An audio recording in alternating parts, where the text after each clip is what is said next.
కాడ పెళ్లి తంతు నడుస్తుంది. పిల్లగాడు మండపంలోకి యాళ్ళైతుంది. అంత హంగామా ఉన్నది. ఎవరి పనిలో వాళ్ళు బిజీలు ఉన్నారు. కథం ఇంతల్నే పెళ్లి పిల్ల మండపంలోకెంచి లేచి ఉరుకుడు పెట్టింది.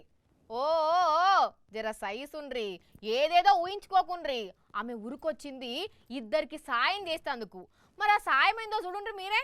ఇగో ఈమెనే పెండ్లి కూతురు, పేరు షిరిన్ సుబైర్, కేరళం కన్నూరు జిల్లా పనూరు ఇల్లది. డాక్టర్ ఈమె. మన ఆంధ్రప్రదేశ్ పిల్లగాడు డాక్టర్ రిజజ్ తోటి లగ్గమైతున్నది. ఆయన పెళ్లిలా వడ్డించేతందుకొచ్చిన క్యాటరింగ్ గోళ్ళల్లా ఇద్దరు లేడీస్ కు మరి ఏమైందో ఏమో సడన్ గా డీల పడిపోయినరాట. ఒకరికేమో కళ్ళు తిరిగినాయట, ఇంకోళ్ళకేమో ముక్కులకించి రక్తం గారుతుండేనట. ఈ ముచ్చట తెలవంగానే ఎంటన్నే పెండ్లి పిల్లచ్చి ఇట్లా ట్రీట్మెంట్ చేసింది. ఇప్పుడు నిమ్మలంగానే ఉన్నారట వాళ్ళిద్దరు. ఇదంతా అక్కడ ఉన్నోళ్ళు వీడియో తీసి ఇంటర్నెట్ లో పెట్టేసరికి చూసినోళ్ళు మస్తు తారీఫ్ చేస్తున్నారు షిరిన్ ను. సరే మరిగా పెళ్లి జంట ఇద్దరికి మన గరం గరం వార్తల తరపున విశేష్ చెప్దాం. షిరిన్ సుబైర్, రిజజ్, హ్యాపీ మ్యారీడ్ లైఫ్.